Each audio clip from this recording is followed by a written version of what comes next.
4 बार गए।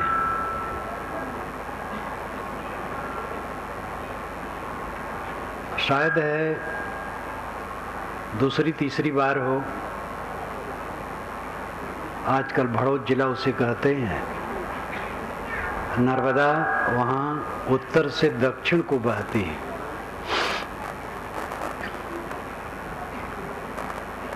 दाएं तरफ शुक्ल तीर्थ है और बाएं तरफ कबीर बड़ा है। यानी तट के पश्चिम तरफ शुक्ल तीर्थ है और तट के पूरब कबीर बड़ा है, जो आज खड़ा है एक बहुत विशाल बाग के रूप में। 600 वर्ष पुराना है वो। तत्वा और जीवा ये 2 ब्राह्मण बंधु वहाँ रहते थे और कबीर साहब के शिष्य थे। एक बार काफी दिन रह करके जब चलने लगे तो उन दोनों ने उनके पैर पकड़ लिए और कहे, साहब आप यहीं रहिए। वो टापू जैसा आज भी है, आश्रम है, मंदिर है और वही कबीर बड़ा है, नदी बहती है। तो यहाँ एकांत है, आपको हम चाहते हैं आप यहीं रहें। तो साहब ने कहा, जो तू चाहे मुझको छाड़ सकल की आश, मुझे ही ऐसा होए रहो सब सुख तेरे पास। अगर तुम मुझे चाहते हो तो सबकी कामना छोड़ दो, और जैसे मैं निष्काम हूं तैसे तुम भी निष्काम हो जाओ। बस सब सुख तेरे पास, सब सुख तुम्हारे पास है। मेरे पैर पकड़ करके क्या काम होगा? साधु के पैर में चक्के लगे रहते हैं, वो चलता रहता है। उन्होंने कहा, महाराज आप बनारस चले जाएंगे, हम यहाँ कैसे हमारा कल्याण होगा? तो साहब ने कहा, जो गुरु बसे बनारसी शिष्य समुंदर तीर, बिसराए बिसरे नहीं जो गुण हो शरीर। गुरु बनारस में रहते हो और शिष्य समुद्र के पास, समुद्र वहां से निकट है कबीरवड़ से। लेकिन अगर सद्गुरु का उपदेश शिष्य के हृदय में है तो भूलेगा नहीं। इसलिए देश की दूरी उसमें व्यवधान नहीं कर सकती है। ये साहब का निर्देश आदेशात्मक एक कथन है, जो तू चाहे मुझको छाड़ सकल की आश, मुझे ही ऐसा हुए रहो सब सुख तेरे पास। गुरु कहते हैं, ऐ शिष्य तू मुझे अगर चाहता है तो जैसे मैं निष्काम हूं वैसे तू भी निष्काम हो जा। बस सब सुख तुम्हारे पास है।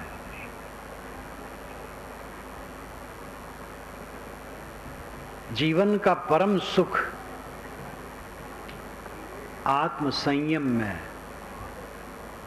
और इस पर कम लोग ध्यान देते हैं। साधना पर ध्यान देने की आवश्यकता है।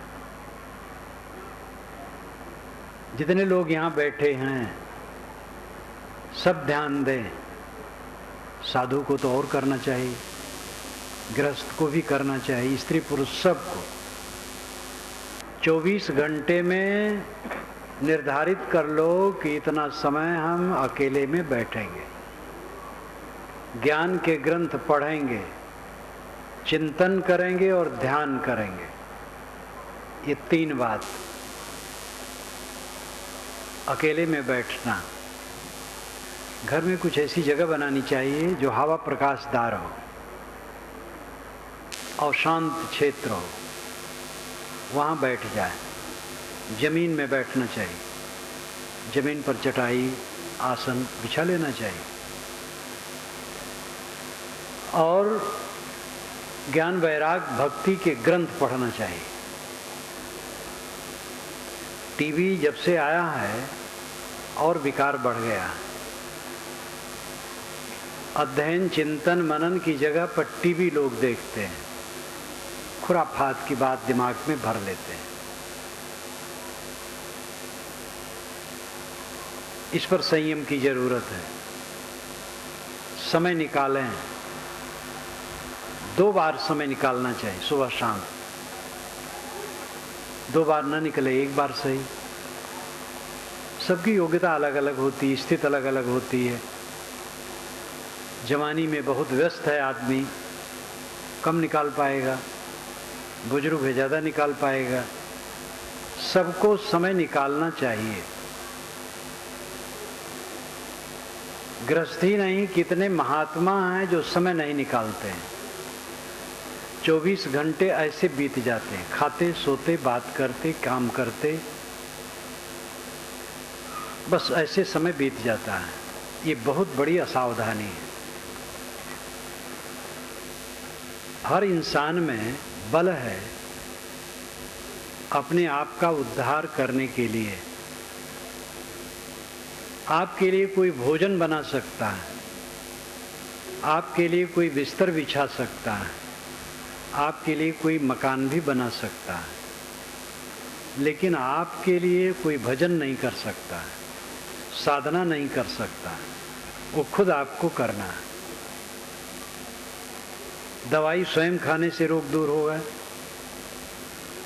स्वयं भोजन करने से भूख मिटेगी। इसी प्रकार जो मन की पीड़ा है, इसको दूसरा कोई नहीं मिटा पाएगा। मित्र, सतमित्र, संत, गुरुजन की सही राय से तात्कालिक मन की शांति होती है। कोई उलझन है, उद्वेग है, और सतमित्र हैं और उन्होंने 2-4 बात कही और मन में शांति आ गई। गुरु संत हैं, लेकिन अस्थाई शांति के लिए स्वयं अभ्यास करना पड़ेगा। बात बात में बड़ा अंतर होता है। एक बात सुन करके मन खलबला जाता है और एक बात सुनते ही मन शीतल हो जाता है। इसलिए ध्यान देना चाहिए कि स्वयं किसी के लिए ऐसी बात न करे जो उद्वेगित हो। किसी को उद्वेग पहुंचाने की चेष्टा न करनी चाहिए। और दूसरे ने हमारे लिए किया है तो उद्वेगित ना हो, उसको सह लें। सहने के अलावा कोई चारा नहीं है। सबको सहना पड़ता है। जिसका जितना व्यापक क्षेत्र होता है उसको उतना ज़्यादा सहना पड़ता है। मनुष्यों का संबंध जितना अधिक होगा उतना अधिक सहना पड़ेगा, क्योंकि मनुष्यों में हर प्रकार के लोग होंगे।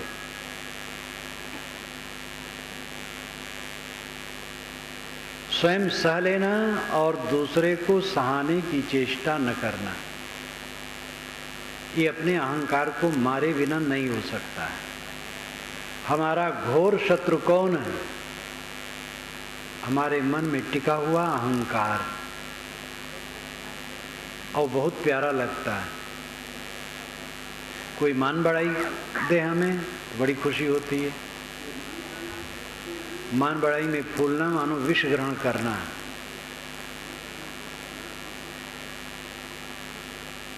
तो अपने मन के अहंकार को मारें, उद्वेग शून्य हो, दूसरे को उद्वेगित न करें। जो जितना उद्वेग शून्य होगा उतना उद्वेगित नहीं करेगा। जो उद्वेगक है, दूसरे को उद्वेग देता है, इसका मतलब है अंदर में वो असंतुलित है, अशांत है। दुखी आदमी दुख देता है, सुखी आदमी सुख देता है। पैसा वाला ही किसी को पैसा दे सकता है, विद्वान किसी को विद्या दे सकता है, ज्ञानी किसी को ज्ञान दे सकता है, दुखी किसी को दुख देता है और सुखी सुख देता है। अगर हम दूसरे को दुख देते हैं तो स्वयं दुख से खाली नहीं। और देंगे तो और वो फलेगा। एक बीज डालने से पौधा होता है धान का, और 3 शाखाएं उसमें निकली और 3 बालियां आएंगी। एक एक बाली में 100 दाने भी हो तो 300 दाने हो गए। एक दाना में 300 दाने। इसी प्रकार बुराई और भलाई, ये दोनों के फल बढ़ते हैं। बुराई करेंगे उसका फल बढ़ेगा, अच्छाई करेंगे उसका फल बढ़ेगा। अपने को सुधारने के अलावा कोई चारा नहीं है। विवाद चारा नहीं है। विवाद करके समाधान नहीं होता है, सह करके समाधान होता है। फिर निर्णय की जरूरत होती है, निर्णय दिया जाता है। कहीं किसी व्यक्ति का निग्रह भी किया जाता है, दंड भी देना पड़ता है। ये सामाजिक परिस्थिति में ये सब होता है। लेकिन जो रात दिन की बात है, वो अपने मन को ही, अपने अहंकार को ही मारना होता है।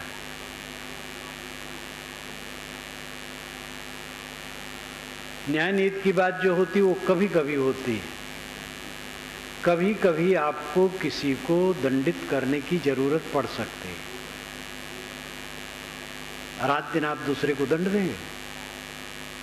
पत्नी ने गुस्से में कुछ कह दिया, न तो आप उसके लिए पंचायत बैठाएंगे और न तो उसको दंड देंगे। दंड देंगे तो कब तक चलेगा?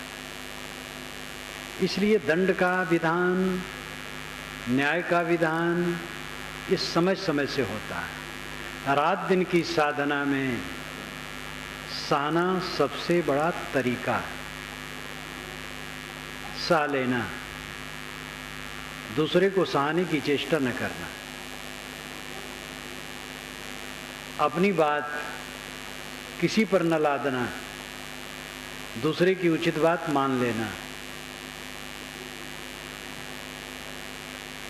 अपना अधिकार दूसरे पर न जमाना, अपने कर्तव्य का पालन करना।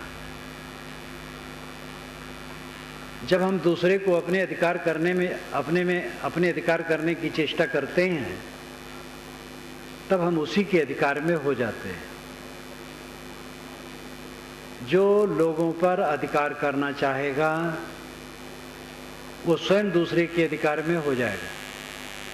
जो किसी को अपने अधिकार में नहीं करना चाहेगा, उसके अधिकार में पूरी दुनिया है।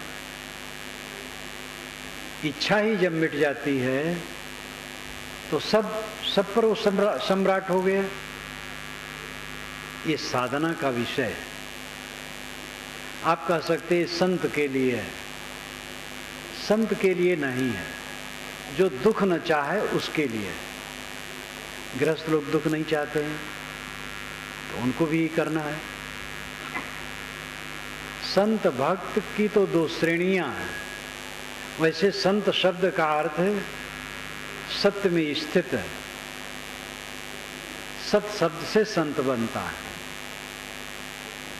संत शब्द सत्य में जो स्थित है वो संत है, चाहे किसी कपड़े में हो। कपड़े के रूप में भी एक मर्यादा है। हम लोगों के अलग वेश हैं, आश्रम अलग है, साधु आश्रम। लेकिन ये तो मानव की बनाई श्रेणी है, इसका अपना उपयोग है।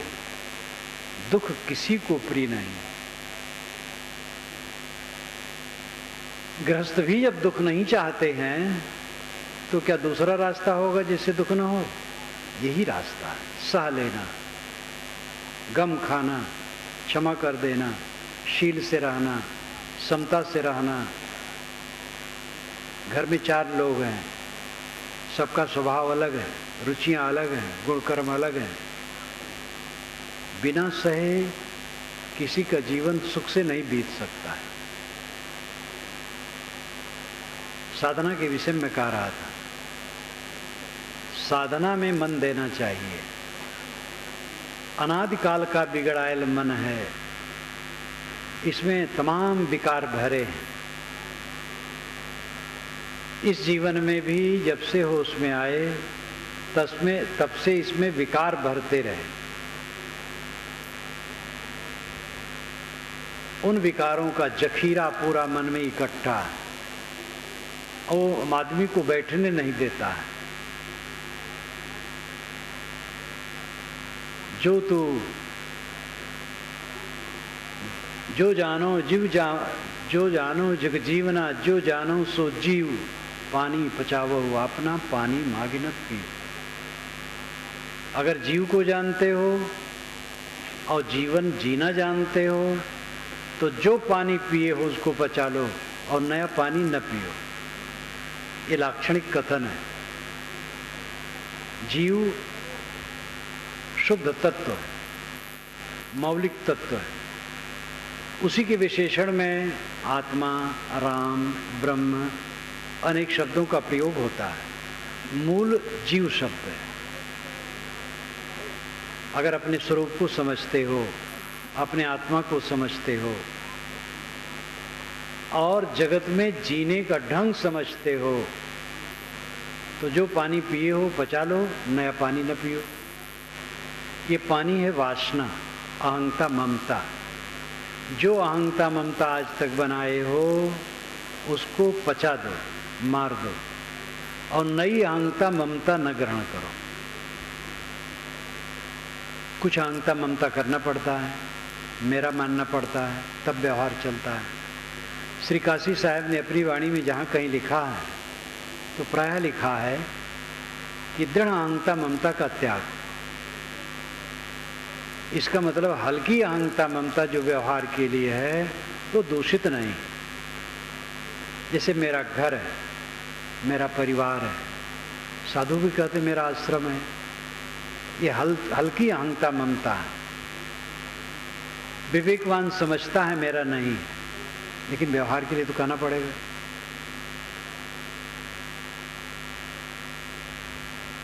दृढ़ करके अपना नहीं मानता है। सांप अगर अपने बिस्तर पर आ गया है, वहां से हटेंगे नहीं या उसको किसी तरफ फेंकेंगे नहीं तो मंगल नहीं। हमारी अहंता ममता सांप है जो हमें रात दिन काट के विषाक्त करता है। इसका त्याग किए बिना किसी को शांति नहीं मिल सकती। ये सब सूझ नहीं हो सकती है जब तक अकेले में न बैठे, स्वाध्याय न करे, चिंतन न करे और ध्यान न करे। सेवा के बाद ये तीन खास हैं। हर आदमी को सेवा परायण होना चाहिए। अपनी शक्ति और योग्यता के अनुसार जहाँ रहे सेवा परायण हो। सेवा से चित्त शुद्ध होता है। इसके आगे जो बात है वो तीन है: स्वाध्याय, चिंतन और ध्यान। स्वाध्याय सदग्रंथों का अध्ययन, चिंतन अपने पर सोचना, मेरे मनोविकार कितने शेष हैं, कितने मिट गए, मिटाने के लिए हम क्या प्रयास कर रहे हैं। अपने पर चिंतन, आत्मचिंतन। आदमी प्रतिक्रिया में जीता है। जब से नींद खुलती है और फिर जब सोते हैं, इस बीच में आप अपना परीक्षण कीजिए तो कितना समय प्रतिक्रिया में जाता है और कितना समय आत्मचिंतन में। कितने लोगों का तो पूरा जब तक जागते हैं प्रतिक्रिया में ही जाता है। प्रतिक्रिया, रिएक्शन। अमुक ने ये कहा तो अब उसको उत्तर दे रहे हैं मन ही मन। अब ऐसा उत्तर देते रहते हैं और कुछ मतलब नहीं। अनुकूल मिला, प्रतिकूल मिला, अनुकूल की भी प्रतिक्रिया होती है, अनुकूल की प्री प्रतिक्रिया होती है, प्रतिकूल की अप्रिय प्रतिक्रिया होती है। आदमी का मन कुतर्कों से भरा रहता है। रिएक्शन से भरा रहता है, प्रतिक्रिया से भरा रहता है। प्रतिक्रिया नरक है, चित्त का नरक है प्रतिक्रिया। स्वयं जांच करें, स्वयं सफाई करें। कौन सफाई करेगा? भगवान कृपा कर देंगे, गुरु कृपा कर देंगे, लोग कहा करते हैं। सबकी कृपा है, अपनी कृपा अपने ऊपर करना होगा। भगवान जिसे हम कहते हो परोक्ष है, कल्पना का विषय है। सदगुरु जिसे कहते हो सामने है, वो उपदेश कर देगा। करना पड़ेगा खुद। अपने अंदर के विकारों के दृष्टा हम खुद हैं, स्वयं ही उन्हें काट करके निकालना पड़ेगा। और इसके लिए जब रोज प्रयास चलेगा तब आपको इसमें रस मिलेगा और देखेंगे चित्त में बहुत अंतर हो गया। जितना पहले कलह करते थे, उद्वेगित होते थे, अशांत होते थे, लालसाओं से भरे होते थे, वो काफी घट गया। मन को राहत मिल गई। करते चलें, विकार कटते जाएं। चिंतन और ध्यान, ध्यान का भी अभ्यास सबको करना चाहिए। ध्यान क्या है नाम की एक छोटी सी पुस्तक है, बुक स्टॉल से आप उसको जरूर लें। 2-3 रुपए की पुस्तक होगी। उसमें सब विधान बताया गया है। रोज ध्यान करें, ध्यान न लगे तो भी ध्यान करें। जिनको अस्थाई बैठने में कठिनता हो, लेटे लेटे करें। करना चाहिए। पहले साधना में कठिनता लगेगी, अभ्यास बढ़ जाने पर सरलता हो जाएगी। स्वाध्याय, चिंतन और ध्यान, ये तीनों प्रक्रिया लेना चाहिए। रोज आप करते जाएं, देखेंगे आपके चित्त में बहुत अंतर हो गया। शांत जीवन का परम सुख है। जीवन भर जो हम कमाते हैं वो रहता नहीं, मिट जाता है। जहां तक जितनी उपलब्धियां कही जाती हैं, सारी उपलब्धियां शून्य हो जाती हैं। और इन्हीं उपलब्धियों के आश्रय में मनोविकार इकट्ठा होता है। प्राणी और पदार्थ का संग्रह, यही तो हम उपलब्धि मानते हैं। और इसमें विकार इकट्ठा होता है और उसी विकार में हर आदमी का चित्त जलता है। इस पर गंभीरता से सोचना चाहिए। समय भागा जा रहा है, रुकने वाला नहीं। और इसी में शरीर सबका जीर्ण हो जाएगा और एक दिन छूट जाएगा और ये काम वैसे रह जाएगा। समझदार साधक के मन में ये शौक होना चाहिए कि इसी जीवन में मुक्ति का आनंद लें। मुक्ति का आनंद वासना की ग्रंथि का कट जाना है। जब वासना की गांठें कट जाएंगी, सारे विकार क्षीण हो जाएंगे। ऐसी अवस्था में जो चित्त की निर्मल दशा है, वही जीवन मुक्ति का सुख है। जीवन मुक्ति का सुख बहुत भारी भरकम है। इससे गृहस्थों को घबराना नहीं चाहिए। केवल साधु वेशधारी जीवन मुक्त होंगे और गृहस्थ वेशधारी नहीं होंगे, ये बात नहीं। जीवन मुक्ति एक बार मिलती भी नहीं। जितना विकार कटता है उतना मन हल्का बनता है, उतने अंश में जीवन मुक्ति होती है। जीते जीते मुक्ति।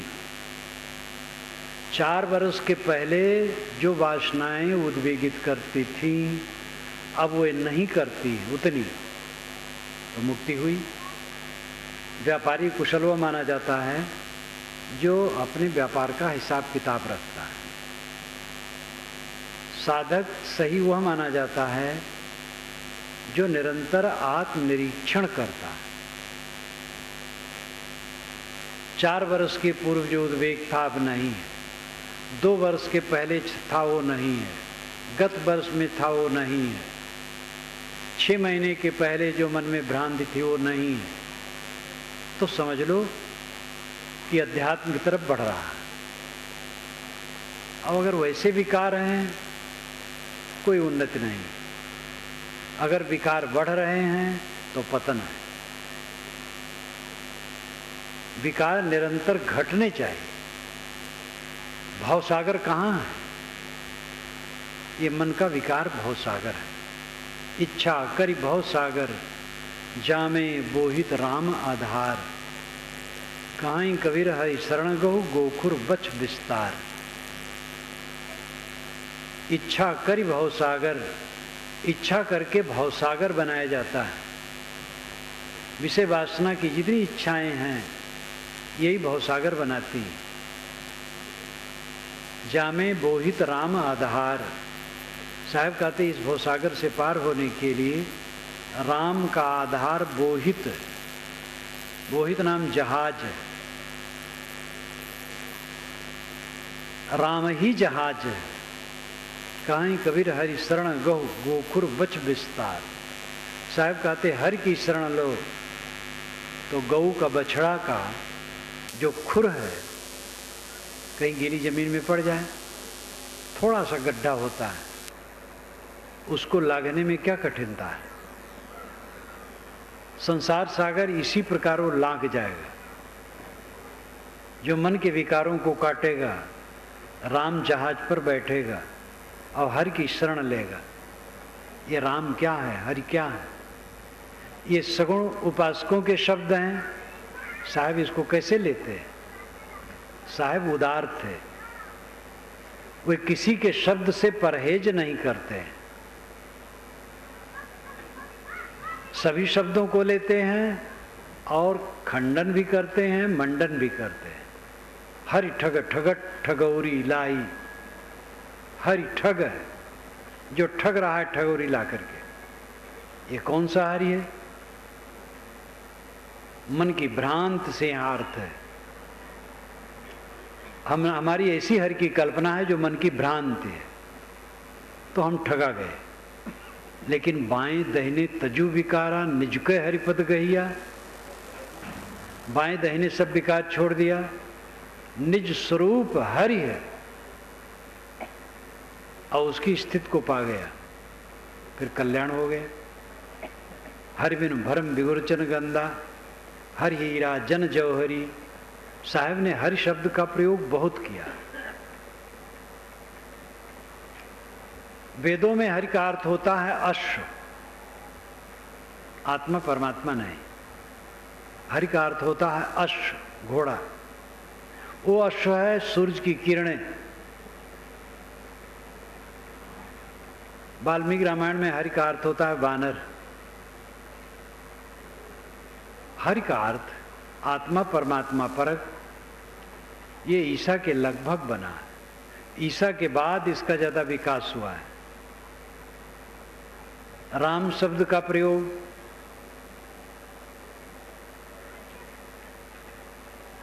और बाद में हुआ है। 8वीं 9वीं शताब्दी से कुछ कुछ राम नाम भजन शुरू हुआ है। 11वीं शताब्दी में बढ़ गया, फिर बढ़ता चला गया। हरि और राम, इन दोनों शब्दों का प्रभाव सदगुरु कबीर पर पड़ा और उन्होंने इसको लिया। यथास्थान खंडन मंडन दोनों है। अगर राम या हरि परोक्ष है तो उसका खंडन साहब करते हैं, और परोक्ष है उसका मंडन करते हैं। परोक्ष का मतलब है कल्पना का विषय। 3 विषय सामने हैं आपके, प्रत्यक्ष, परोक्ष और अपरोक्ष। ध्यान दीजिएगा। प्रत्यक्ष इंद्रियों का विषय है और परोक्ष मन का विषय है, और अपरोक्ष मन और इंद्रियों के विश्राम के बाद होता है। कबीर दर्शन में रहस्यवाद में मैंने इसको लिखा है पहले अध्याय में। आंख, नाक, कान, जीभ, चांद से जो कुछ जाना जाता है ये प्रत्यक्ष है,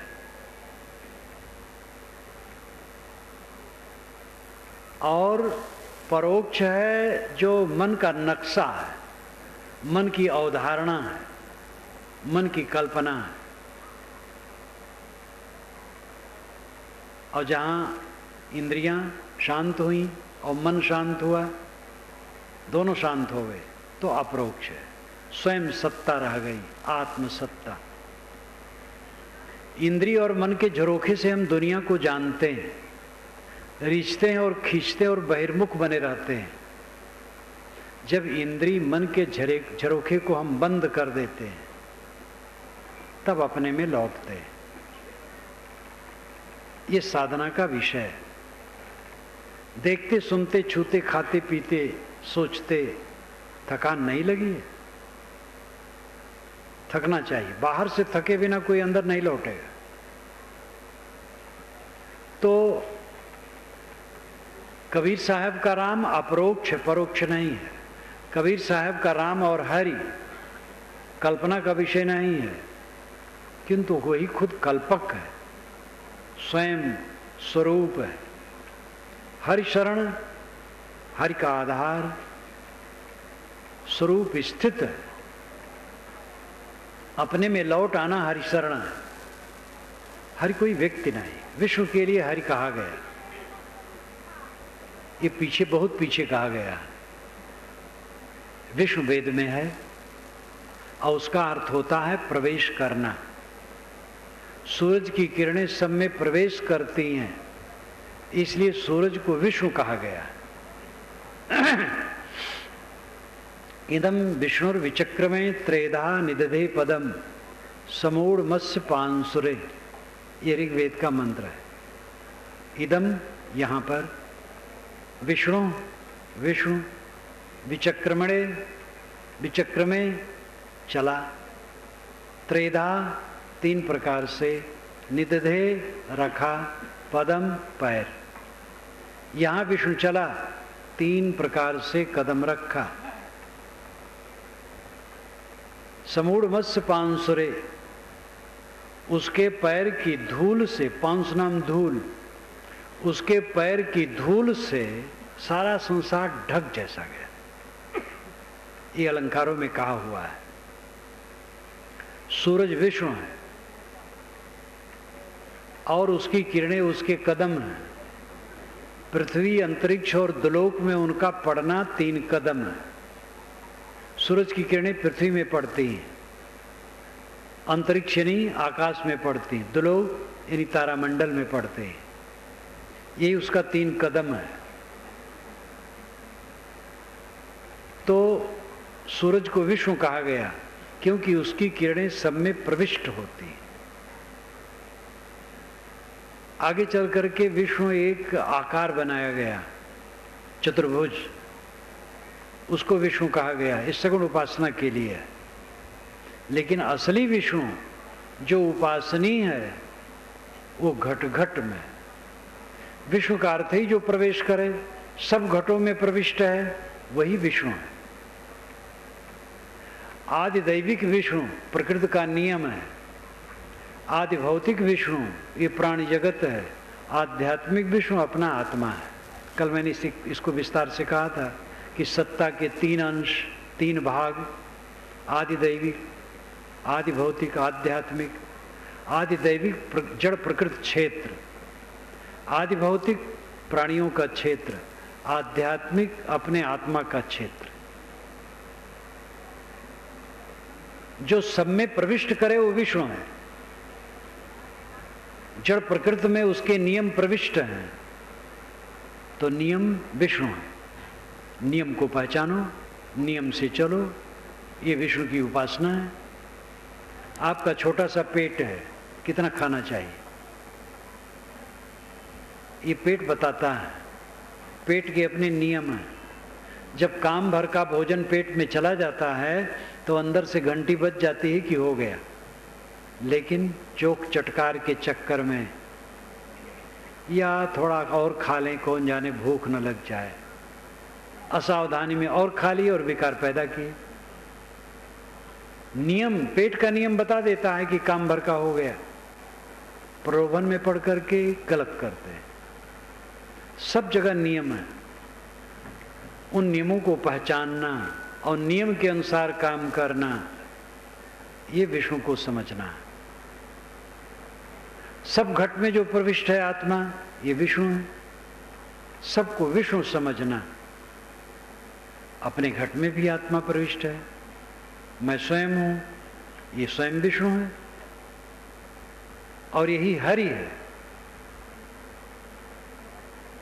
विष धातु से विष्णु शब्द बनता है। विष का अर्थ ही होता है प्रवेश करना। मानस में आता है, प्रविश नगर कीजे सब काजा, हृदय राख कौशलपुर राजा। प्रवेश करके, विष प्रवेश करना। जो घट घट में प्रविष्ट है वो विष्णु है। ये अनुभविक है, वैज्ञानिक है, तथ्यपरक है। कोई विष्णु लोक है, घोर काल्पनिक है। ये आत्मलोक ही विष्णु लोक है। कोई अपने मन को समेट ले और अपने आत्मा में निमग्न हो जाए, विष्णु लोक में पहुंच गए। पहुंचना है ही नहीं है, विष्णु लोक में तो मेरा निवास ही है। आत्मा विष्णु है, अब आत्मा में स्थित हो गया, विष्णु में स्थित हो गया, विष्णु को पा गया। कहां कबीर हरि शरण गो, हरि विष्णु राम की शरण का अर्थ है केंद्र में आ जाना। शरण हित होता है किसी महापुरुष के पास जाकर के समर्पित हो जाना, यही शरण है। आत्मसमर्पण अंतिम शरण है। तथागत बुद्ध ने कहा अपनी शरण में जाओ। गुरु की शरण में जाओ ठीक, लेकिन गुरु कहता अपनी शरण में जाओ। साहब ने क्या किया? जब उन्होंने कहा तत्व जीवा ने कि महाराज आप ही रहिए, तो उन्होंने यही तो कहा, जो तू चाहे मुझको छाड़ सकल की आस, मुझे ऐसा हो रोज सब सुख तेरे पास। तो उन्होंने दूसरे शब्दों में कहा तुम अपनी शरण में जाओ। एक केंद्र होता है, दूसरा परिधि। ध्यान दीजिए, केंद्र और परिधि। तेली का कोल्हू, नए बच्चे तो तेली कोल्हू देखे भी ना होंगे। जमाना बदल गया, कोल्हू खत्म हो गया, बैल से तेल पेरना खत्म हो गया, मशीनें हो गई, कोल्हार भी खत्म हो गया। जो बैल से पेरते थे गन्ना, अभी भी कुछ चल रहा है। तेली का बैल चलता है दिन भर, लेकिन केंद्र में नहीं पहुंचता है, परिधि में घूमता है। परिधि चारों तरफ का चक्कर, केंद्र जो बीच का हिस्सा है। जैसे गाड़ी का चक्का है तो धुरी परिधि में है, और वलय जो लोह का पट्टा है वो परिधि में है, और धुरा केंद्र में है। आत्मा केंद्र है और मन परिधि है। जितना हम सोचेंगे परिधि में घूमेंगे, सोचना बंद होगा केंद्र में आ गए। क्या सोचेंगे? वहां गए, घर द्वार सड़क गलियां, राग द्वेष हानि लाभ मान सम्मान विषय वासना, यही सब तो सोचेंगे। इसको न सोचें, दया क्षमाशील विचार सोचें, ये कल्याणकारी है। लेकिन ये भी परिधि ही है। केंद्र में आदमी तब पहुंचता है जब सोचना खत्म हो जाता है। सोचना खत्म होता है, ये विश्वास कीजिए। आप अभ्यास करेंगे तो आपको अनुभव हो जाएगा। साधना की ऐसी अवस्था आएगी कि आप सोचना छोड़ देंगे और शांत हो जाएंगे, कुछ नहीं सोचेंगे, एकदम निरांत शांत, ऐसी अवस्था आएगी। लेकिन इसमें दो चीज की जरूरत है, वैराग की अधिकता और अभ्यास। वैराग शब्द से भी गृहस्थ लोग बिदकते हैं। वैराग एक मन की अवस्था है, कपड़ा नहीं। हम लोगों का कपड़ा वैराग नहीं, ये चिन्ह भर है। वैराग मन की अवस्था है। वैराग का शुद्ध शब्द है विराग, मोह न करना। जितना जो चिंतन मनन करेगा आध्यात्मिक, उतना विराग बढ़ेगा। आखिर चित्त स्थिर क्यों नहीं होता है, एकाग्र नहीं होता है, संयत नहीं होता है, शांत नहीं होता है? क्यों? क्योंकि बाहर लगा है, विषयों में लगा है। विषयों से छूट गया तो हान लाभ में लगा है, मान अपमान में लगा है, अहंकार की धुरी टूटी नहीं, इसलिए मान अपमान में उबल रहा है। जब अपने अहंकार को मारेंगे तब मान अपमान में भी नहीं उबलेंगे। निमित्त तो जीवन भर मिलेंगे। जैसे कोई यहां आकर के मुझे गाली देने लगे और मैं दुखी हो जाऊं, तो दुखी होने में वो गाली देने वाला निमित्त है, लेकिन उपादान, दुख का उपादान मेरे अंदर में है, जो मेरा अज्ञान और अहंकार है। अगर वो खत्म हो जाए, हमारे अंदर का अज्ञान अहंकार खत्म हो जाए, दुख का उपादान, तो निमित्त बेकार हो जाएगा। कोई गाली दे, हम दुखी नहीं होंगे। आप ये भी ध्यान दीजिए, जीवन भर आपको निमित्त मिलते रहेंगे, बच नहीं सकते। गाली पाएंगे, बड़े बड़े पुरुष गाली पाए, जीवन मुक्त पुरुष जीवन भर गरियाए गए हैं। कृतार्थ आत्मा पुरुष को गाली दी गई है, कोई बचा नहीं। इस दुनिया में कोई ऐसा सिर नहीं है जो निंदा से बचा। ये देखना है कि हम निंदित कर्म करते हैं कि नहीं। निंदित कर्म न करें, चिंता न करें, चिंताहीन होकर के जिए।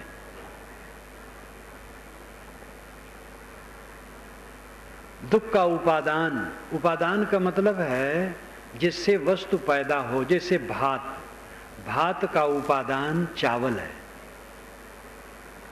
भंडारी रसोईया निमित्त है। घड़ा का उपादान मिट्टी है और कुम्हार निमित्त है।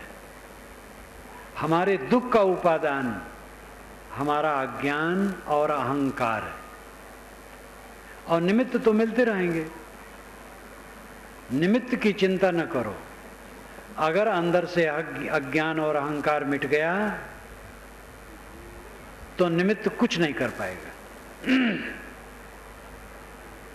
आखिर जो मन को जीत लिए उन्हीं को तो बेड़ा पार हुआ।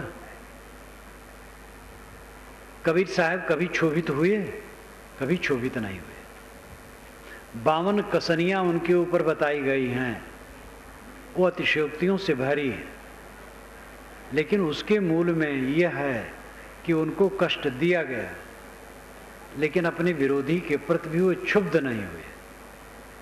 तथागत बुद्ध, महावीर स्वामी कोई क्षुब्ध नहीं हुए। अन्य साधक भी, स्वामी शंकराचार्य ने कहा है, प्रतिकार भावना बिना सह लेना ये तितिक्षा है। प्रतिकार भावना, बदला लेने की भावना न होना।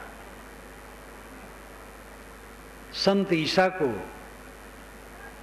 तकलीफ दी गई, अंत में हत्या भी कर दी गई। अपने हत्यारे के लिए उन्होंने कहा, जब क्रॉस पर लटके थे, कि प्रभु ये नहीं जानते हैं कि हम क्या करते हैं।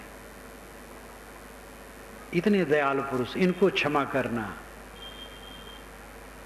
कोई साधक होगा दुनिया के किसी क्षेत्र में सबकी दशा एक है। इसीलिए साहब ने कहा समझे की गति एक है, जिन समझा सब ठौर, काहे कबीर ये बीच के बल कहीं और की और। निमित्त सबको मिलते हैं।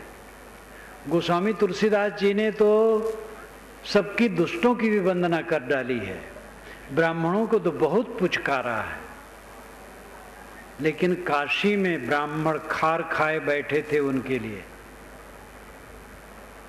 और उनको रत्ती भर नहीं मानना चाहते थे। कैसा संसार है। जिस महापुरुष ने ब्राह्मणों की फिजूल प्रशंसा की है, पूजी विप्र शील गुणहीना, ये फिजूल प्रशंसा है, बल्कि खतरनाक है। लेकिन उसी महापुरुष को ब्राह्मणों ने सताया काशी में।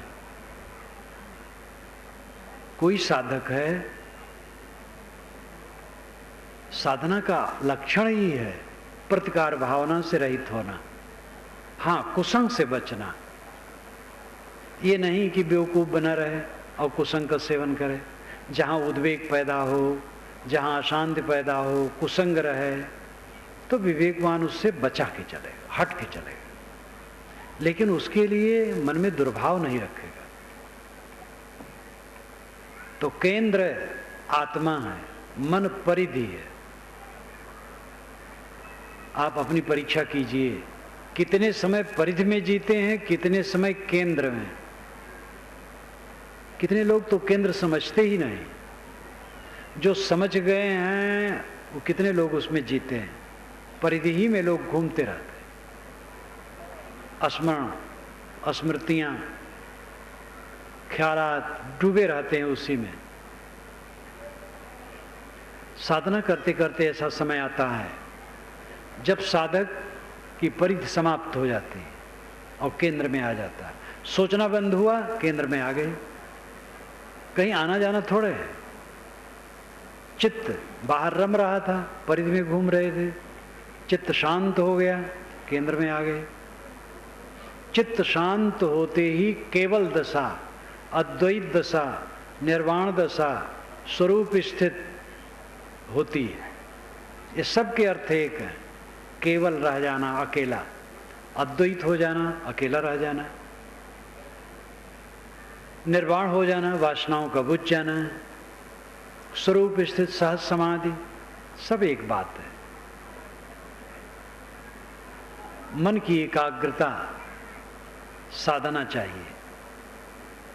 साधते साधते ऐसा क्षण आएगा कि चित्त शून्य हो जाएगा, शांत हो जाएगा।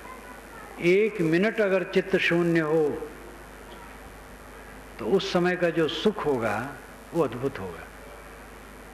आप 50 वर्ष में पहुंच गए हैं, अगर 1 मिनट चित्त बिल्कुल शांत हो गया तो 50 वर्ष में वही 1 मिनट आपका जीवन है, और बाकी ऐसे गया। ये शौक होना चाहिए। साधना करें, स्वाध्याय करें, चिंतन करें, अकेले में बैठें, मन के विकारों को काटें, मन की शांति प्राप्त करने का प्रयास करें। वृत्ति और आत्मा का मिलन। सद्गुरु ने रूपक बहुत बढ़िया दिया है। कहा सुनी की है नहीं, देखा देखी बात, दुल्हा दुल्हन मिल गए फीकी परी बारात। साहब कहते ये स्वरूप स्थित की बात है, आत्म शांति की बात है, कहा सुनी की नहीं। कहा सुना जाता है विचार बनाने के लिए, प्रेरित करने के लिए और प्रेरणा पाने के लिए। कहा जाता है दूसरा प्रेरित हो, सुना जाता हमें प्रेरणा मिले। तो प्रेरणा पाने के लिए, प्रेरणा देने के लिए कहना सुनना होता है। प्रेरित हो करके जब साधना में साधक दृढ़ हो जाता है तब वो दशा आती है। तो कहाँ सुनी की है नहीं, देखा देखी बात। देखा देखी आमने सामने, दुल्हा दुल्हन मिल गई फीकी परी बारात। बारात गई, दूल्हा गया। दूल्हा तो अपने को सजाता ही है, दूसरे लोग उसको सजाते हैं। बाराती लोग भी जितना बन सकता है सज के जाते हैं। बारात में अगर जाना होता है और अपने पास कपड़ा योग्य न हो तो मित्रों से ले लिया जाता है। जितना बन सकता सब बाराती सज के जाते हैं, लेकिन सबका सजना बेकार हो जाता है। दूल्हा गया माड़ों में, मंडप में, दुल्हन से मिल गया, दूल्हा दुल्हन मिल गए और बाराती बेवकूफ होके लौट आए, कुछ नहीं पाए। सजे तो खूब बाराती, लेकिन बेवकूफ होके लौट आए। फीकी परी बारात। यहां अर्थ दुल्हा है आत्मा, दुल्हन है वृत्ति, मनोवृत्ति, और बारात है तत्व प्रकृति, ये बाह्य जगत प्रपंच। जब साधना में सन्नद्ध हुए और चित्त स्थिर हुआ तो वृत्ति का आत्मा में लय हो गया। लय होने का मतलब यही है, वृत्ति शून्य हो गई, आत्मा शेष है। तो दूल्हा दुल्हन मिल गए, बारात फीकी हो गई, तत्व प्रकृति फीकी हो गई, जगत प्रपंच फीका हो गया, चित्त सबसे अनासक्त हो गया। बहुत सरल काम है, कठिन इसलिए लगता है कि करते नहीं। थोड़ा दिन करें, देखो कितनी उन्नति हो जाएगी। लगन से, लगन का अर्थ है जिसमें हमारी लगन हो, वो काम जब तक पूरा ना हो तब तक हम चैन से ना रहें। ये लगन का लक्षण है। जिसके लिए लगन है वो काम पूरा भी नहीं हो रहा है और हम आराम से रह रहे हैं, तो कहाँ लगन है? बाहर की चीज में तो परतंत्रता है। किसी को लगन हम प्रधानमंत्री बन जाए, सब तो प्रधानमंत्री नहीं बनेंगे। किसी को लगन हो कि सोने का मकान बन जाए, तो सोने का मकान कहाँ बन जाएगा? दुनिया की जो संभव बातें हैं उनमें भी लगन होने से मात्र से नहीं हो जाता है। जैसे आप करोड़पति हो जाए, ये संभव है, लेकिन सब करोड़पति कहाँ होंगे? नहीं होंगे। लेकिन जो आत्मस्थित है, आत्म शांति है, सदैव आनंदित होकर के जीना, ये अपने हाथ में। ये तो अपने विकारों को दूर करना है, मनोविकारों को दूर करना, और कुछ नहीं करना है। अपने अहंकार ममकार को मारे, मनोविकारों को मारे, सदैव आनंद कंद है। मनुष्य का लक्ष्य वह है जो अपने आप पर निर्भर है और देश काल की दूरी जिसमें नहीं है। इस पर जरा ध्यान दीजिए। जो दूसरे देश में मिले और दूसरे काल में मिले वो अपने जीवन का लक्ष्य नहीं। इसी काल में और इसी देश में वह है, स्वयं आत्मदेश है, स्वरूप देश है, आत्मदेश है, और इसी काल में वो प्राप्त है। बस अहंकार छोड़ दे, मोह छोड़ दे, आसक्ति छोड़ दे, समझें, छोड़ना शुरू करें। छोड़ते छोड़ते छूटेगा। बहुत दिन का कोड़ है, रगड़ते रगड़ते साफ होगा, लेकिन पक्का है साफ होगा, पूरा साफ होगा। सबकी एकमात्र यही अभिलाषा है कि हम सदैव ऐसे सुख में जिए जिसमें दुख नाम की चीज न हो। और ऐसा सुख कहाँ है? दुनिया का सुख तो केवल धोखा है, केवल धोखा है। दुख के अलावा उसमें कुछ भी नहीं। वो चाहे वैवाहिक संबंध हो, चाहे गुरुवाई हो। आप कहेंगे इसी तुलना क्यों कर रहे हैं? तुलना तो करनी पड़ती है।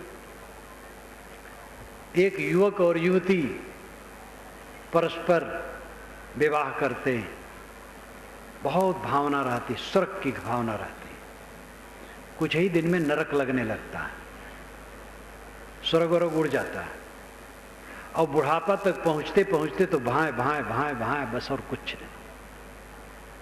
गुरुवाई के चक्कर में जो ताव बावले हैं, गुरुवाई से शांति मिलती? शांति तो मन को निर्मल करने से मिलती। गुरुवाई के लिए, महंती के लिए मारा मारी, राग द्वेष, कलह कल्पना, मुकदमेबाजी, होड़, गुरुवाई भी फांसी है। सहज रूप में निष्काम होकर के सेवा करना ठीक है। थोड़े में अंतर होता है। ठाव गुण काजर, ठाव गुण कारिक। योग दर्शन का निर्विकल्प दूसरे ढंग का है। वहां कई कैटेगरियां बांटी गई है, वो उनकी शैली है। लेकिन पारक सिद्धांत का निर्विकल्प, वेदांत का निर्विकल्प एक है। संकल्प शून्य हो जाना पारखी और वेदांती दोनों एक ढंग से कहते हैं। और ऐसा होना सरल है। काम करें, अपनी अपनी योग्यता के अनुसार सब लगें। स्त्री पुरुष गृहस्थ विरक्त सब प्रतिदिन समय निकालें। अकेले में बैठें, स्वाध्याय करें, आत्मचिंतन करें, ध्यान करें, लेखा जोखा रोज रखें। मन के विकार कितने घटे। साधना जितनी बढ़ती जाएगी पर निंदा खत्म होती जाएगी। दूसरे की बुराई देखना बंद होता जाएगा। अपनी बुराई रात दिन देखने में फुर्सत नहीं मिलेगी। साधक विनम्र होगा, नम्र हो जाएगा एकदम चारों तरफ से। जिसकी साधना जितनी ऊंची बढ़ती जाती है चारों तरफ से उतना वो नम्र होता जाता है। तो दूल्हा दुल्हन मिल गए, फीकी परी बारात। कहा सुनी की है नहीं, देखा देखी बात। ये अंतिम बात है। आप लोगों के सामने मैंने शुरू किया कि भाई जितने सज्जन यहाँ आए हैं, संत आए हैं, स्त्री पुरुष आए हैं, इसका शौक करें। अकेले में रोज बैठने का कुछ समय निकालें, ध्यान चिंतन अध्ययन मनन करें। ऐसा जब करना शुरू करेंगे तब साधना में प्रगति होगी। और उसको छोड़ें ना, करते चलें। देखें चित्त में कितना अंतर आएगा। आपकी कमाई, आपकी उपलब्धि, चित्त की निर्मलता। बाहर की जितनी उपलब्धियां होती हैं 16 आने झूठी। ये आश्रम है, यहाँ साधु हैं, बहुत सी पुस्तकें मैंने लिख दी हैं, बड़ा प्रचार है, देश विदेश में है। लेकिन ये सब हमारे लिए कौड़ी कभी नहीं। हमारा मन निर्मल है, शांत है, समाधिस्थ है, तो बस वही हमारा फल है। और अगर कहीं ये बाहर के चक्कर मकर में भटक गया तो गए। मेरी पुस्तकों से हजारों लोग लाभ लेते रहेंगे हजारों वर्षों तक, और मैं घोटाले में पड़ जाऊंगा। इसलिए मेरी उपलब्धि आपकी गृहस्थी जैसी है वैसे मेरी भी है। आपकी गृहस्थी घर द्वार, बाल बच्चे, खेतबाड़ी, फैक्ट्री, कारखाना, दफ्तर, दुकानें। हम लोगों की उपलब्धि आश्रम, शिष्य शाखा, भक्त समुदाय, प्रचार प्रसार, कीर्ति। आपका भी झूठा है, हमारा भी झूठा है। और दोनों मन फंसाए तो दोनों धोखे में गए। अपनी उपलब्धि है चित्त की निर्मलता, आत्म शांत, आपका परमात्मा, आपका ब्रह्म, आपका राम, आपका अल्लाह खुदा, आपका अस्तित्व। उसमें लौट आएं, परिधि को छोड़ें, केंद्र में आएं। इसी निवेदन के साथ मैं अपनी वाणी को विराम देता हूँ। बोलिए सद्गुरुदेव की जय।